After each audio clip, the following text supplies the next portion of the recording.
एक प्राचीन अनसुनी सोने की कहानी सत्य निरपेक्ष नहीं है। बदलाव के लिए मैं एक बहुत पुरानी कहानी पोस्ट करना चाहती हूँ। 5000 साल पहले भारत में एक ब्राह्मण अपने बेटे के साथ एक देश की सीमा पार कर रहा था। वे सीमा के पास एक आश्रय में सो रहे थे। अगले दिन सुबह उन्हें आश्चर्य हुआ कि देश के सैनिकों ने उन्हें गिरफ्तार कर लिया और राजा के सामने पेश किया। क्यों, क्या हुआ? ब्राह्मण ने पूछा। दरबार में मंत्री ने कहा, तुमने रानी का हार चुराया है। ब्राह्मण चौंक गया।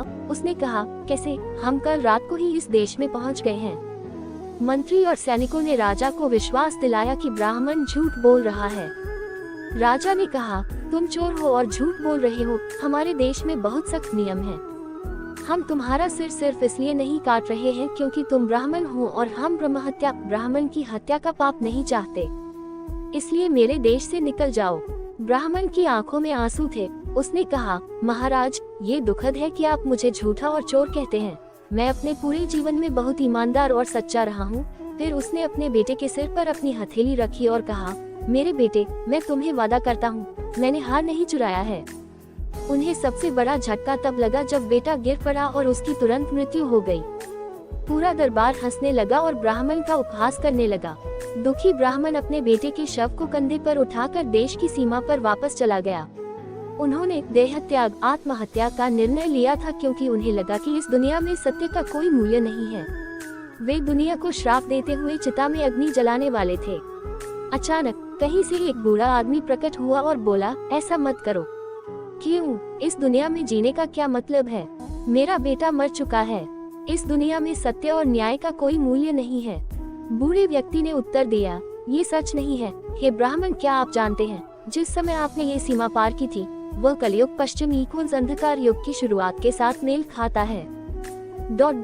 इसलिए ऐसी बुरी चीजें हो सकती हैं।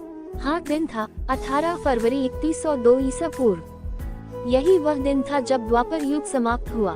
भगवान कृष्ण ने शरीर त्याग दिया। ये कलियुग की शुरुआत थी। कलियुग को अंधकार युग माना जाता है जब मानव सभ्यता का पतन होता है। लोग भगवान से जितना संभव हो उतना दूर हो जाते हैं। वे केवल अंधविश्वासों पर विश्वास करते हैं। बूढ़ा आदमी कोई और नहीं बल्कि मृत्यु के देवता यम थे। उन्हें बहुत डर लगा कि कहीं उस मासूम ब्राह्मण का श्राप उन पर न पड़ जाए। उन दिनों ब्राह्मणों के पास कुछ अतिरिक्त शक्तियाँ होती थी जो वे ब्रह्मांड के नियमों के अनुसार जीवन जीने से विकसित करते थे। उन ब्राह्मणों का आज के निर्दयी ब्राह्मणों से कोई लेना देना नहीं है। फिर बूढ़े ने ब्राह्मण को कुछ सलाह दी। उसके अनुसार ब्राह्मण बेटे की लाश लेकर दरबार में वापस चला गया। अब दरबार में लोग नाराज हो गए। वे उस पर चिल्लाने लगे और उसे डांटने लगे। उसने कहा, महाराज, मुझसे गलती हो गई। मैं जानता था कि चोर कौन है। मुझे आपको ये बताना चाहिए था। कौन है भाई? यह कोई और नहीं बल्कि आपके अपने मंत्री हैं। मैं अपने बेटे की लाश पर यह वचन दे रहा हूँ। ब्राह्मण ने कहा। अचानक एक चमत्कार हुआ। ब्राह्मण का बेटा उठ खड़ा हुआ। ! राजा ने मंत्री का सिर काटने का आदेश दिया और ब्राह्मण को बहुत सारे सोने के सिक्के दिए, लेकिन उसने सब कुछ अस्वीकार कर दिया और राज्य छोड़कर अपने गांव चला गया। इस कलयुग में अधर्मी लोग और सत्य का पालन न करने वाले लोग तुरंत सफल हो जाएंगे, लेकिन यह अस्थायी होगा। सिर्फ सत्यवादी होना कभी कभी आपकी मदद नहीं करता। इस युग में सिर्फ सत्यवादी होने से आपकी जिम्मेदारी पूरी नहीं हो जाती। आपको जीवित रहने के लिए बुद्धि और अंतर्ज्ञान का उपयोग करना होगा। सबसे कठिन काम सत्यवादी होना और जीवित रहना है। इसलिए आपके पास दोधारी कार्य है, जो अन्य युगों में ऐसा नहीं था। भगवान सत्य को देखते हैं लेकिन प्रतीक्षा करते हैं। कभी कभी झूठ से लड़ने के लिए आपको झूठ बोलना पड़ सकता है, हालांकि हमें सत्य के मार्ग पर चलना चाहिए। हिंदू देवता अहिंसा और धर्म के समर्थक थे, लेकिन वे सभी हथियार रखते हैं। हमारी पौराणिक कहानियों में कहा गया है कि देवताओं ने अहिंसा और धर्म को बनाए रखने के लिए हिंसा का मुकाबला हिंसा से किया। तो सवाल यह है, हम सत्य का जीवन कैसे जी सकते हैं और झूठ से कैसे लड़ सकते हैं? सबसे पहले हमें ये समझना होगा कि ऐसा कुछ भी नहीं है जिसे पूर्ण सत्य कहा जा सके। सत्य निरपेक्ष नहीं है। पूर्ण सत्य जैसी कोई चीज नहीं है, और अगर वह मौजूद भी है तो हमारा सीमित और वातानुकूलित मस्तिष्क उसके बारे में सोच भी नहीं सकता। हर सत्य हमारी धारणा, समझ, कंडीशनिंग और बुद्धि पर आधारित है। सत्य सापेक्ष है और इस बात पर निर्भर करता है कि हम किस आयाम में हैं। उदाहरण के लिए सूर्य पूर्व में उदय होता है और पश्चिम में अस्त होता है। ये सभी के लिए सत्य है, लेकिन क्या ये सच है? सूर्य कभी उदय या अस्त नहीं होता। सूर्य उदय या अस्त इसलिए प्रतीत होता है क्योंकि पृथ्वी सूर्य के चारों ओर चक्कर लगाती है।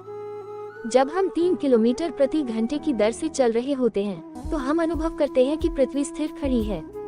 क्या ये सच है? नहीं, पृथ्वी सूर्य के चारों ओर अकल्पनीय रूप से तेज गति से घूमती है 30 किमी सेकंड।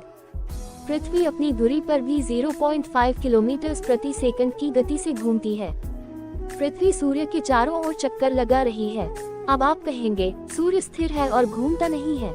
क्या ये सच है? नहीं, सूर्य और मिल्की वे गैलेक्सी के चारों ओर पूरा सौरमंडल 250 किलोमीटर सेकंड की आश्चर्यजनक गति से घूम रहा है। इसलिए यहाँ सत्य सापेक्ष है और कोई पूर्ण सत्य नहीं है। या जब आप कहते हैं कि आकाश नीला है तो स्कूल में आपके बच्चे आपको सही कर देंगे, आकाश का रंग नीला नहीं है, ये बस नीला प्रतीत होता है। इसलिए जब मैं कहता हूँ कि मैं सच्चा हूँ तो या तो मैं अज्ञानी हूँ या फिर मैं अहंकारी हूँ। ये सिर्फ एक धारणा है। तो सबसे पहले खुद से पूछिए, क्या मैं सच में सच्चा हूँ? क्या मैंने इस सत्य के सभी आयाम देखे हैं? इस पर विचार करें। अच्छा होना, अच्छा महसूस करने, अच्छा व्यवहार करने और अच्छा जीवन जीने से बेहतर है। इसी तरह स्वयं और ब्रह्मांड के प्रति सच्चा होना आदर्शों, धर्म या अवधारणाओं के प्रति सच्चा होने से बेहतर है। हमारे पूर्वजों ने ठीक ही कहा था, सत्यम ब्रूयात प्रियम ब्रूयात न ब्रूयात सत्यम प्रियम प्रियम च नानृतम ब्रूयात अश धर्मं सनातनः। सत्य बोलो, ऐसा बोलो कि दूसरों को अच्छा लगे। ऐसा सत्य कभी मत बोलो जो दूसरों को अच्छा न लगे। ऐसा असत्य कभी मत बोलो जो दूसरों को अच्छा लगे। यही सनातन धर्म का मार्ग है। अंश, क्या आप ईश्वर में विश्वास करते हैं? अगर आपको मेरी यह कहानी अच्छी लगी हो तो प्लीज मेरे चैनल को सब्सक्राइब कर देना, लाइक कर देना, शेयर कर देना और बेल आइकन को प्रेस कर देना। धन्यवाद।